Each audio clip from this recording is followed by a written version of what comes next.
That's dirty. One eternity later. Whoa! Does it feel good to be out of there? Wow. Your gear's a lot worse than that of my old master. Wait a minute. I'm your master? That's right. What would you wish of me? The ever-impressive, the long-contained, the often imitated but never duplicated Genie of the Groove Box. You sound very British for a genie. I went to Oxford. You have one wish. Wasn't it 3? You know, inflation, lockdown, Brexit. Okay, I get it. I want more subscribers than Davey544. Sorry, only the most powerful entity in the known universe can do that. The YouTube algorithm. Damn. How many subscribers do you have? 75,000. That will do. Crossover episode it is. You provide the bad gear. So be it. I was hoping for a Roland SH201. Don't bite the hand that feeds you.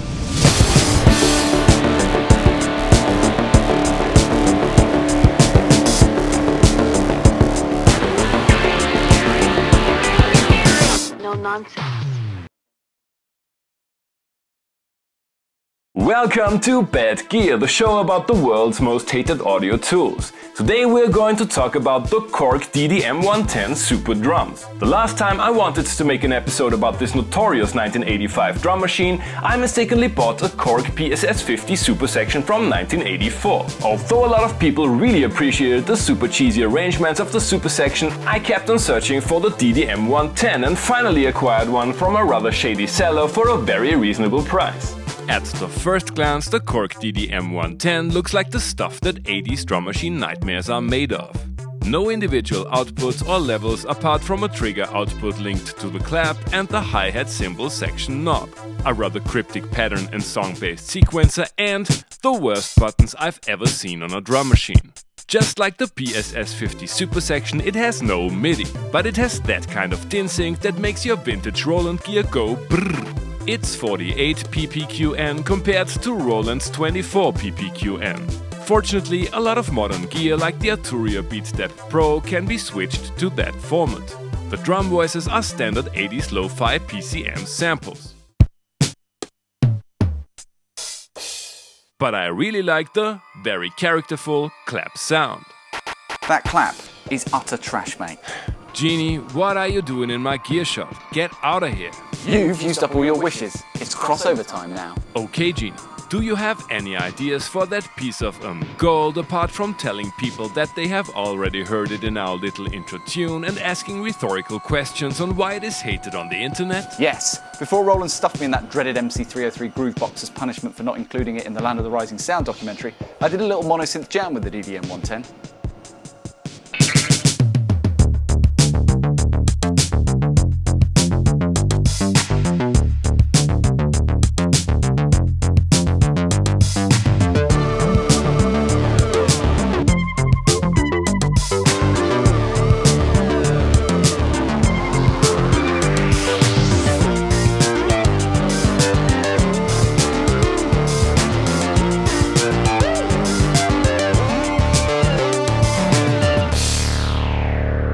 That Genie can play. The 8-bit sounds of the DDM-110 don't sound very realistic. I wanna know if they can be used in a doll-less techno jam.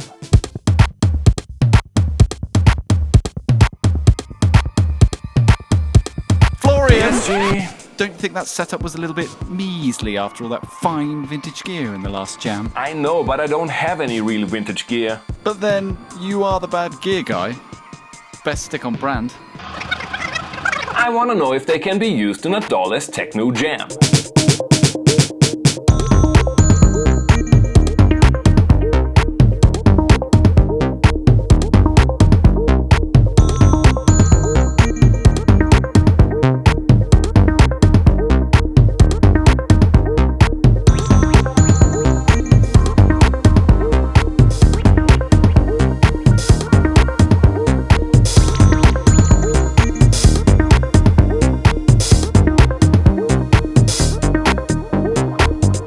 That was not so bad.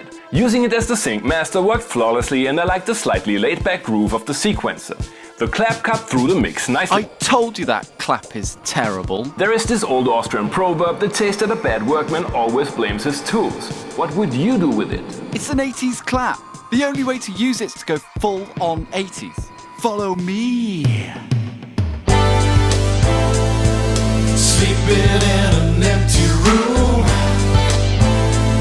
I can feel your presence beside me. I miss you, babe, you know it's true. I need you here in my arms.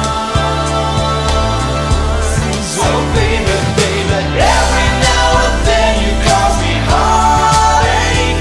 Gotta hold on, strength is what we need. Oh baby, every now and then I make a mistake, but you know that I'll be waiting. Your touch anticipating when you're calling out my name. I'll be the baby. Verdict. The Korg DDM-110 Super Drum seems like it was cryogenically frozen in the mid-80s. The cheese factor of the sounds is high, and using the sequencer is like working on an archaeological site. But it has a nice groove to it. You most probably wouldn't want to use it as the centerpiece of your studio, but it can be fun as an auxiliary drum machine in a larger setup. As frequent viewers of the show might have anticipated, I find the lack of cowbell disturbing, but I really like the clap sample. Thanks for watching and see you next time. Hey guys, I hope you enjoyed the episode. Feel free to like and subscribe, and don't forget to leave a comment what other kind of gear you would like to see and hear on the show.